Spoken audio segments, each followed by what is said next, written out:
Cyril Paillon, vous êtes président de l'Association des œnologues de France. C'est une association qui regroupe combien d'œnologues? Donc l'Union des œnologues de France regroupe 1700 adhérents qui sont présents dans toutes les régions viticoles françaises et puis représente aussi un certain nombre d'œnologues qui exercent à l'étranger.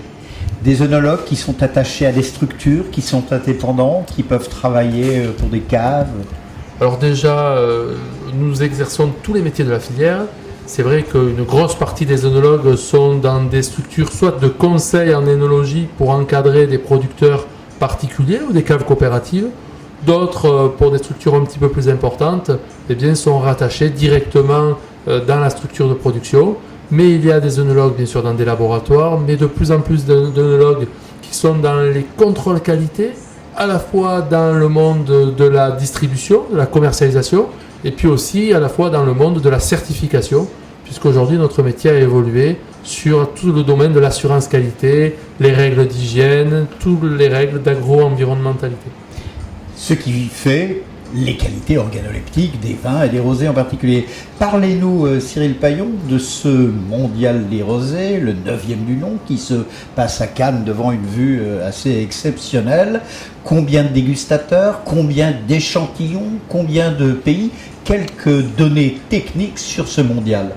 Qui dit vin exceptionnel, dit jury exceptionnel, dit lieu exceptionnel. Donc déjà, le tout est réuni autour de 994 vins, issus à 70% de la France, 30% des pays étrangers, et puis une cinquantaine de jurés avec 10 jurys donc de 5 personnes, 2 Français à chaque jury qui sont œnologues français, et puis 3 professionnels et spécialistes internationaux dans la dégustation.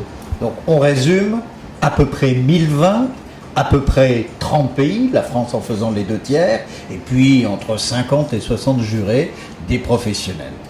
Voilà, avec bien sûr une grande partie hétérogénéité des qualités des produits, puisqu'on peut aller des plus pâles aux plus colorés, comme on a pu le voir en dégustation ensemble, mais aussi avec des typicités différentes, intrinsèques à chacun des terroirs, des cépages, des savoir-faire des vignerons et des influences climatiques de chacun des pays producteurs.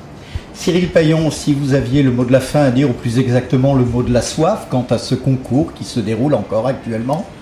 Mais je crois que le mot de la fin, c'est plutôt de dire qu'aujourd'hui, dans le monde des rosés, ça a bien évolué en termes qualitatifs, en termes de communication, en termes de volume vinifié, et qu'il ne faut surtout pas qu'on s'en arrête là, qu'on continue à progresser en termes de process de vinification, en termes de conseils envers les vignerons, parce qu'on doit continuellement s'adapter aux consommateurs, parce qu'aujourd'hui, les œnologues font plus des vins pour se faire plaisir, mais pour faire plaisir aux consommateurs. Cyril Paillon, merci. On voit que le rosé est un vin qui a de plus en plus la cote, un vin qualitatif, un vin qui vient de toutes les régions du monde et qu'il fait bien partie de la trilogie rouge, blanc, rosé. Bon appétit, large soif avec modération malgré tout. Merci Cyril Paillon. Merci, au revoir.